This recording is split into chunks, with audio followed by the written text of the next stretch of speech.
What is data table in web, या website में data table होता क्या है। A data table on a website is a structured way to display information in a grid format. Grid आपकी columns row, using rows and column to organize large amount of data and make it easy for user to scan and compare different values at a glance। यानी कि एक ही झलक में आप देख सकते हो कि आपकी क्या वैल्यूज हैं। जैसे कि ये हमने एक डाटा बनाया हुआ है, अब जैसे ही मैं इसको देखता हूँ तो मुझे पता लग जाता है कि यहाँ क्या वैल्यूज हैं, ठीक है। इस तरह हम इसे कहते हैं डाटा टेबल। इसके लिए रिएक्ट के अंदर डिफरेंट ऑप्शंस हैं, जिसमें हमारे पास आर्ट डिज़ाइन का भी एक ऑप्शन है डाटा टेबल का, लेकिन वो ज़रा मुश्किल है, ये बहुत इजी है। डाटा टेबल के अंदर क्या क्या चीज़ें होनी चाहिए आपकी, जैसे यहाँ पे आप आओगे, इसका नाम है रिएक्ट डाटा टेबल कंपोनेंट। इसकी आप एग्जाम्पल में आओगे तो आपको यहाँ पे कोड ये इनका चला हुआ नहीं है, चले तो हम इसको सबसे पहले तो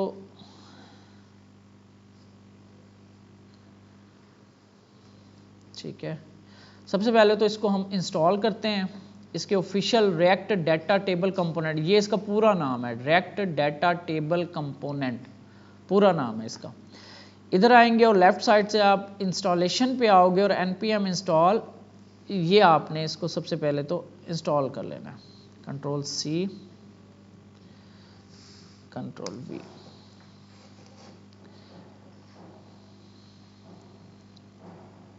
ठीक हो गया। और दोबारा से मैं सिस्टम को ऑन कर देता हूँ और मैं यहाँ पे एक नया कंपोनेंट बना रहा हूँ।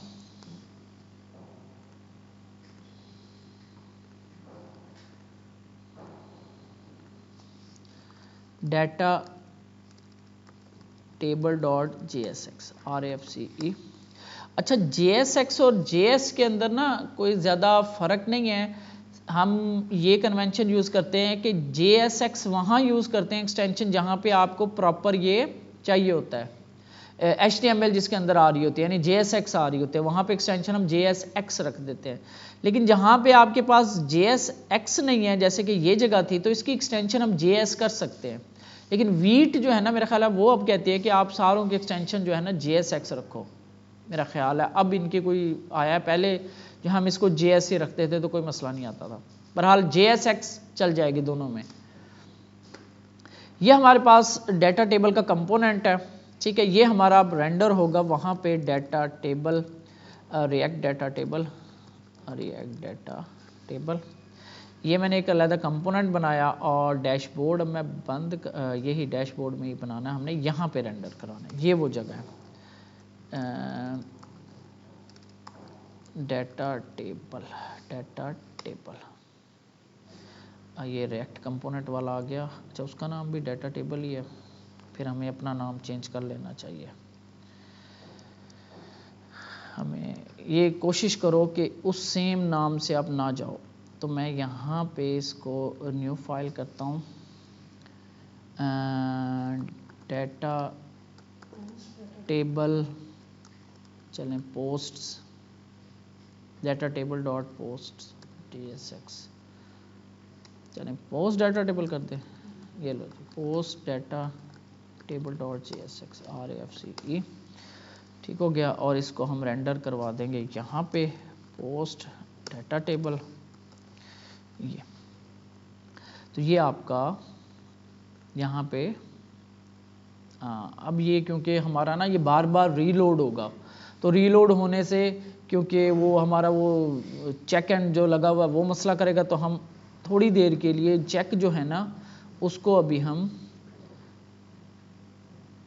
डैशबोर्ड पे हमारा जो चेक है ना, सॉरी डैशबोर्ड लेआउट पे इस चेक को अभी के लिए मैं डिसेबल कर रहा हूँ, कमेंट कर रहा हूँ, एक ये वाला चेक और एक ये यूज़ इफेक्ट, ताकि बार बार जो है ना रीलोड ना हो। अभी के लिए हम इसको या ऐसे भी कर सकते हैं, यार मेरे पास तो ये भी आ गई। ग्रीन टी पीनी है किसी ने, टेस्टी की है। तो अभी के लिए हम चलते हैं स्लैश डैशबोर्ड पे। तो अब हमारा वो चेक डिसेबल हो गया है। तो हम यहाँ से रीलोड नहीं होगा।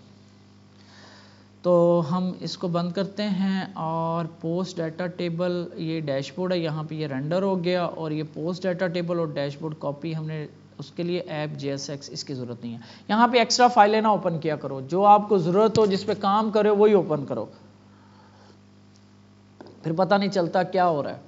अच्छा जी, तो डैशबोर्ड पे सबसे पहले मुझे यहाँ, अच्छा ये जो डैशबोर्ड डाटा टेबल है ये एक डाटा की प्रॉप लेगा, यानी कि पूरा का पूरा डाटा लेगा जो हम पीछे से भेजेंगे, उसकी बेस पे यहाँ पे रेंडरिंग होगी। अभी के लिए हम यहाँ पे यूज इफेक्ट लगा के हम कौन सी हमारे पास है गेट ऑल पोस्ट की API, ठीक है, गेट ऑल पोस्ट वाली जो API है इसको हम कॉल करते हैं और ये हमारे पास सारी जो है वो पोस्ट आ रही हैं। तो ये मेरी वो पोस्ट है API है जिसको मुझे यहाँ पे कॉल करना है। तो सबसे पहले यूज इफेक्ट, क्योंकि ये यूज इफेक्ट खुद ब खुद चलेगा आपका, ठीक है, और ये रिटर्न को अभी हम ख़त्म करते हैं। यहाँ से ये इसकी खाली स्पेस आ गई, यहाँ पे मुझे चाहिए एक्सियस डॉट गेट और इसके अंदर ये URL और इसके अंदर बस हमें डॉट देन और इसके अंदर रेस ऐसे और dot catch CTCH catch error और just console dot log error dot message. ये मैं कहीं कुछ गलत तो नहीं कर रहा? अच्छा जी, तो यहाँ पे मुझे रिस्पांस मिलेगा। इस रिस्पांस में कंसोल डॉट लॉग करते हैं, इस रिस्पांस को सेव करते हैं तो आपके सामने यहाँ पे कॉल चलेगी। तो रिस्पांस ये आपका वो पूरा का पूरा रिस्पांस होता है। इस रिस्पांस के अंदर एक की होती है डाटा की, इस डाटा की के अंदर आपको वो ऑब्जेक्ट मिलता है जो आपने उस तरफ से रिस्पांस में भेजा था, ठीक है, जिसमें स्टेटस ओके था और पोस्ट की एक की थी और उसके अंदर ये पोस्ट की एक अरे थी, अरे के अंदर हर पोस्ट का एक एक ऑब्जेक्ट आ रहा था। तो हमें ये वाला सेट पोस्ट ये हमें देना है res dot data dot POSTS post, ये हमने इसको दे देना है, ठीक हो गया। अच्छा देखते हैं, अच्छा तो ये जो पोस्ट आएगी हमारे पास, फिर इसमें इस पोस्ट को हमने फिर इसको पास कर देना है, एज ए डाटा पास किया था, वहाँ पे मैंने डाटा की थी और इसके अंदर ये पोस्ट या इसको मैं POSTS पोस्ट कर देता हूँ और पोस्ट डाटा टेबल में अब ये नाम हो जाएगा POSTS पोस्ट का, ठीक हो गया। यहाँ पे आपका डाटा टेबल रेंडर होगा, यहाँ तक कोई मसला तो नहीं है। एक दफ़ा रिफ्रेश करके देख लें, नेटवर्क कॉल चल रही है, यहाँ पे आएंगे ऑल, ठीक है, ओके, सब कुछ ठीक है। तो हमारे पास इस कंपोनेंट को हमने रेंडर करवाया और इसको पोस्ट वाली पोस्ट जो है वो हमने इसको भेज दी। यहाँ पे करली ब्रेस के अंदर मैंने रखा हुआ है, यानी ये की निकाली, प्रॉप्स आती है, प्रॉप्स डॉट पोस्ट बनेगी, लेकिन इस तरह लिख दे तो डायरेक्ट हम वो उसकी स्लैश पोस्ट जो है ना डॉट पोस्ट वाली की निकाल रहे हैं। ये मैंने आपको बताया था कि इस किस तरह काम कर रहा होता है इसके पीछे। अच्छा अब हम चलते हैं यहाँ पे डाटा टेबल की, नीचे आ जाओ आप, ये इंस्टॉलेशन आ गई, इसके बाद बेसिक एग्जांपल है। सबसे पहले तो ये इंपोर्ट होगा, यहाँ पे ये इंपोर्ट हो गया और यहाँ पे ये होते हैं वो कॉलम्स जो हम कॉलम बनाना चाह रहे हैं, ठीक है। तो यहाँ पे आप अंदर आके ये हम वो कॉलम सेट करेंगे, कितने कॉलम्स होंगे, और ये है वो डाटा हमारा पीछे से आ रहा है। अभी हम इसी को चला के दिखाता हूँ मैं, ये डाटा है, दो जस्ट उसके अंदर पड़ी हैं रोज़, और इसके बाद ये डाटा टेबल को यहाँ पे रेंडर कर दिया गया, ठीक है। यहाँ पे इसको ख़त्म करते हैं और इसके अंदर डाटा टेबल को फॉर्मेट डाटा, ये जस्ट आपका जो इनकी एग्जाम्पल वाला डाटा है वो आपका रेंडर हो गया। टाइटल ईयर, अब यहाँ पे इन दोनों के अंदर एक लिंक है, ये कॉलम्स जो हैं ये वो कॉलम्स है जो आपके ऊपर बनेंगे, टाइटल और ईयर। ठीक है। नेम टाइटल ये वो नज़र आएगा। सेलेक्टर जो है ना ये बता रहा है कि इस डाटा में से कौन सी की दिखानी है इस कॉलम के नीचे। सेलेक्टर रो, एक रो, ये वाली एक रो, इसमें से डॉट टाइटल जो है वो इस टाइटल वाले कॉलम के अंदर दिखाना है, नीचे दिखाना है यानी। इसी तरह ईयर, ये आपको वो है जो यहाँ पे नज़र आ रहा है, ईयर लिखा हुआ, और इसके नीचे सिलेक्टर, ये इसमें कौन सा डाटा दिखाना है, तो रो मतलब ये वाली रो, एक रो, दो रो, तीन रो ऐसे, और उसमें से ईयर वाली जो की है ना वो इस कॉलम के नीचे दिखानी है आपने। ये हो रहा होता है बस इसके अंदर। इसके बाद अगर सॉर्टिंग लगानी है तो वो यहाँ पे कह रहा है कि सॉर्ट टेबल ट्रू कर दोगे तो इतना इजी है इसके अंदर कि ईयर वाइज अगर सॉर्ट टेबल ट्रू कर दोगे तो इसकी सॉर्टिंग हो जाएगी, सॉर्टिंग इनेबल हो जाएगी। देख रहे हो अब एरो आ गया, क्लिक करता हूँ तो 84 ऊपर चला गया, 88 नीचे गया। क्लिक किया मैंने, अब 88 ऊपर आ गया, 84 नीचे चला गया, यानी असेंडिंग डिसेंडिंग हो रहा है। तो ये इतना सा बस इसके अंदर सॉर्टिंग ऑन हो जाती है। अभी हम जो डाटा हमारे पास आ जाएगा उसमें काम हो रहा है, अभी ऑल डाटा आएगा। तो हमारे केस में जो डाटा है, डाटा वो हमारे पास आ रहा है इधर पोस्ट के अंदर, ठीक है। और उसके अंदर फील्ड कौन कौन सी हैं, टाइटल है, एक्सर्प्ट है, कंटेंट है, इमेज है, ये सारी फील्ड्स हैं, ठीक है। तो हमने कितनी दिखानी है यहाँ पे, ये अब आपके ऊपर है। टाइटल दिखा रहा हूँ मैं, इमेज, बल्कि पहले इमेज दिखाता हूँ, आईडी की ज़रूरत नहीं है, इमेज। इसके बाद मैं कहता हूँ जी टाइटल आ जाए। अच्छा, कॉलम्स बना रहा हूँ अभी मैं। इसके बाद क्या आ जाएगा, EXCERPT, एक्सर्प्ट आ जाएगी, ठीक है। इसको सॉर्टेबल ट्रू करने की ज़रूरत नहीं है। और स्टेटस, यानी कि स्टेटस क्या है, पब्लिश्ड है या नॉन पब्लिश्ड, अभी ड्राफ्ट में है। और कैटेगरी, बस बहुत है, 4 कॉलम्स, कैटेगरी, बस इतने बहुत है। अच्छा जी, अब ये डाटा हमारा क्योंकि वहाँ से आएगा तो इस डाटा की फील्ड की यहाँ पे ज़रूरत नहीं है। और यहाँ पे ये जो कह रहा है कि मुझे डाटा दो, तो हमारे पास किस नाम से आ रहा है डाटा, पोस्ट के नाम से, ठीक है। POSTS यहाँ पास कर देंगे। अब ये डाटा में से ये जो आपके पास पोस्ट आ रही है, इनमें से ये अब कॉलम सेलेक्ट करेगा। इमेज के नीचे कौन सा कॉलम दिखाना है, रो में से जो इमेज वाला कॉलम आ रहा है। टाइटल के नीचे दिखाना है रो में से जो टाइटल का कॉलम आ रहा है। और एक्सर्प्ट के नीचे दिखाना है रो में से जो EXCERPT,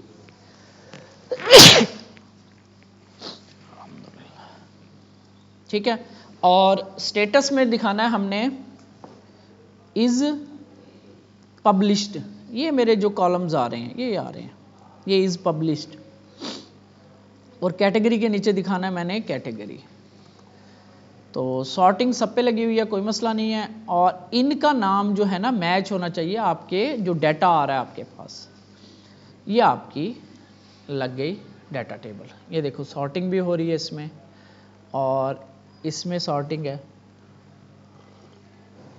अब इसमें इमेज का वो आ रहा है,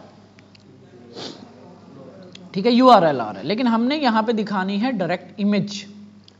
तो रो के अंदर आपको ये जो जगह होती है ना, ये वो जगह होती है जहाँ से कॉलम का ना कंटेंट बन रहा होता है। तो यहाँ से मैं रिटर्न करवाऊँगा, मैं एक दफ़ा देख लूँ मैंने कैसे किया था।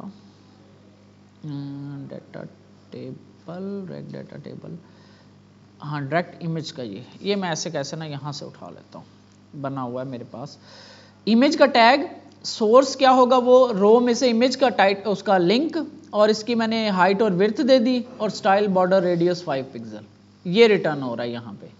यानी इस सेल के अंदर आपने ये चीज़ दिखानी है, या खुद ब खुद रेंडर कर देगा। सेव करते हैं तो आपके पास यहाँ पे इमेजेस आ गए, ठीक हो गया। टाइटल हो गया, एक्सर्प्ट आ गया। स्टेटस आपके पास नहीं आ रहा, क्योंकि स्टेटस जो होता है वो ट्रू फॉल्स आ रहा होता है, और उसको वो रेंडर नहीं कर पा रहा सही तरह। तो हमने क्या करना है, इसकी बेस पे अब हम यहाँ पे कुछ भेजते हैं। हम भेजते हैं यहाँ पे लगाते हैं टर्नरी ऑपरेटर कि रो डॉट इज पब्लिश्ड इक्वल होता है ट्रू के। तो हम रिटर्न कर रहे हैं एक बटन, ठीक है, और ऑन क्लिक उसके ऊपर एक कॉल बैक चलेगा, और ये जो है ये एक, अभी मैं इसको खाली छोड़ रहा हूँ, इसमें हम फंक्शन बनाएंगे, ठीक है। और इससे मैं कहता हूँ फ़र्ज़ करो पहला था मेरा एडिट का, ठीक हो गया, सॉरी ये एक्शन कॉलम्स नहीं है, स्टेटस है। इसमें तो जस्ट हमने लिख देना है पब्लिश्ड, अगर ट्रू है तो ये पब्लिश्ड लिखा आ जाए, अदरवाइज फॉल्स है तो ड्राफ्ट आ जाए, बस। और इसके बाद सेमीकोलन।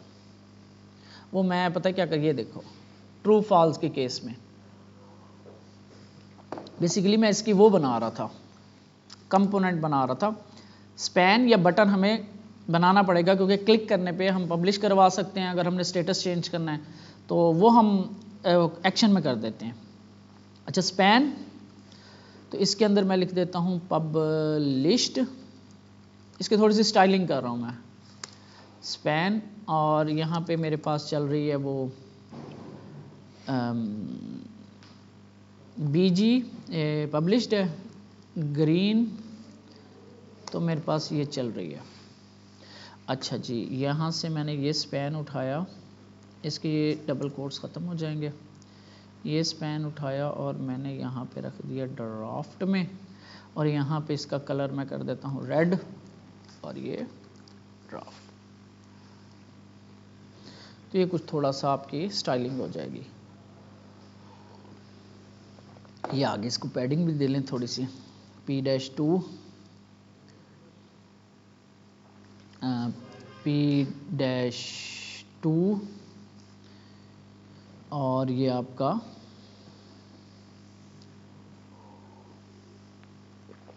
री रेंडर होने में थोड़ा सा टाइम लेता है, ठीक है। तो इसको हम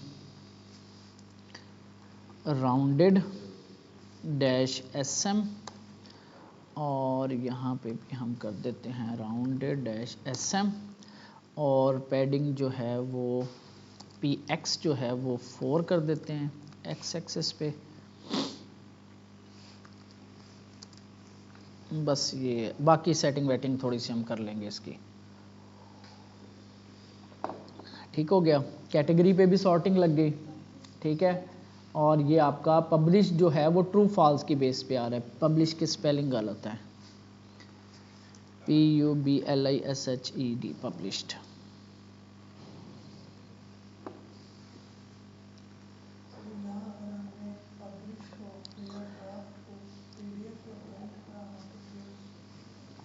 पब्लिश या ड्राफ्ट को PDF, यहाँ पे आपके पास इस तरीके से आपका डाटा टेबल रेंडर हो रहा है, ठीक है। इसकी कुछ स्टाइलिंग है वो आप यहाँ से देख सकते हो कैसे करते हैं। तो ये मैंने कुछ ChatGPT से उठाई हुई थी, तो वही हम यहाँ पे रख देते हैं। हम इस पर टाइम वेस्ट, लेआउट्स के अंदर टाइम नहीं लगाना, वो आप लगाओ, आप फ्री टाइम के अंदर लेक्चर के अंदर। अब लेआउट के ऊपर मैं टाइम इतना नहीं लगाऊंगा। तो इसके लिए जस्ट करना क्या है, आपने यहाँ पे कुछ स्टाइलिंग है, बहरहाल उसकी वैसे ज़रूरत नहीं है, तो ये कुछ स्टाइलिंग है, कस्टम स्टाइलिंग, ये आप लगा सकते हो। अच्छा, इसको मैंने पुश किया हुआ इसको भी, तो वो भी आप देख लेना। अभी के लिए मैं इसकी पेजिनेशन ऑन करता हूँ।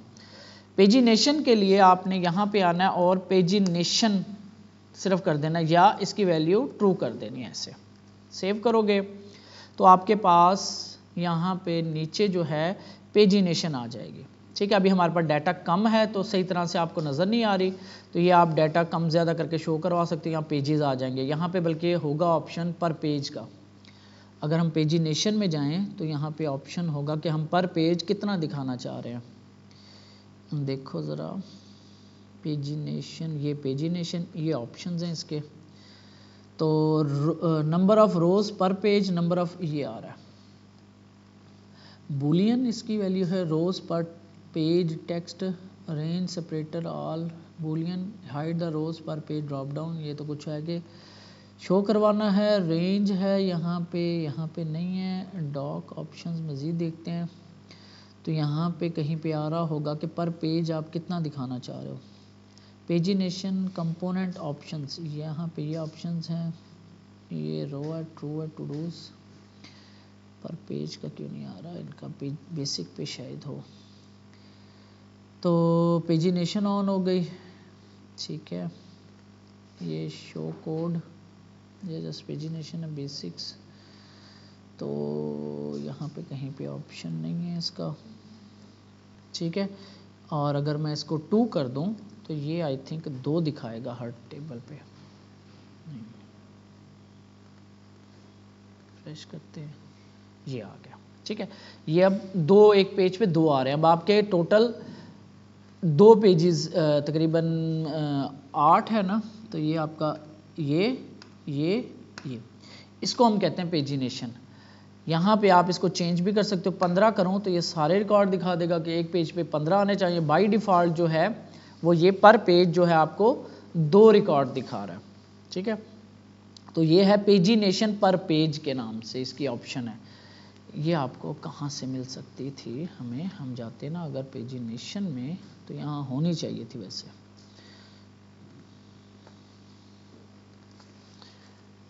पेजिनेशन, ठीक है। तो यहाँ पेजिनेशन मटेरियल, चलें कोई चीज़ें हम बाहर से भी मिल जाती हैं।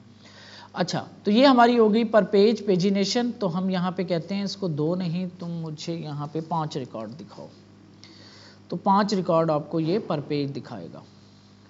अच्छा, अब हमारे पास रह गया एक custom column. What is a custom column? वो कॉलम जिसका डेटा से हमारा कोई ताल्लुक नहीं है, लेकिन हम खुद से बनाना चाह रहे हैं यहाँ पे, ठीक है। कस्टम कॉलम शो करवाना चाह रहे हैं यहाँ पे। क्यों? यहाँ पे मैंने लगाना है एक्शंस, जिसके अंदर एडिट, डिलीट या मेक ड्राफ्ट या मेक वो वाला हम वो भी लगा देंगे, पब्लिश करो इसे या ड्राफ्ट में ले जाओ दोबारा। तो कस्टम कॉलम के लिए आपको क्या करना होता है, ये जो आपका पड़ा हुआ ना एक और कॉलम है यहाँ पे, एंड पे कॉलम नेम रखता हूँ इसका मैं एक्शंस, ठीक है, कोमा, और सेलेक्टर इसमें क्या होगा आपका, सेलेक्टर आई थिंक इसमें सेलेक्टर ऐसे नहीं आएगा, अब आएगा इसमें सेल ऐसे, और रो डॉट फर्ज करो यहाँ पे मैं कुछ लिख देता हूँ हेलो, ठीक है। सेव करते हैं, तो ये ऐसे नहीं है, ये कॉल बैक फंक्शन है, ठीक है। ये हेलो हेलो हेलो प्रिंट हो गया।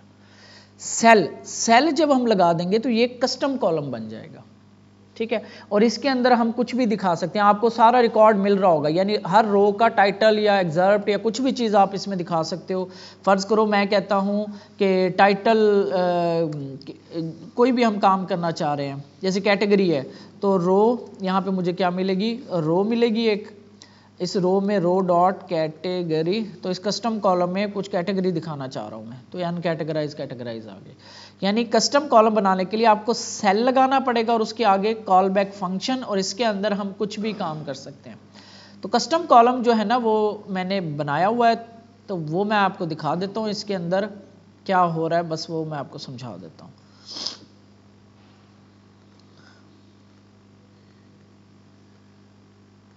क्या कॉपी करके लाया हूँ, पूरा सेल लेकर आया हूँ ना, ऐसे, ठीक है। रो मिलती है आपको, एक डिव है इसके अंदर, ठीक है। उस डिव के अंदर यहाँ पे बटन है एक, ठीक हो गया, एडिट का, और एक डिलीट का बटन है। रो में से ये आपका रिटर्न हो रहा होता है, ये पैरेंथेसिस जब लगा देते हैं ना, ये डायरेक्ट रिटर्न कर रही होती है आपकी।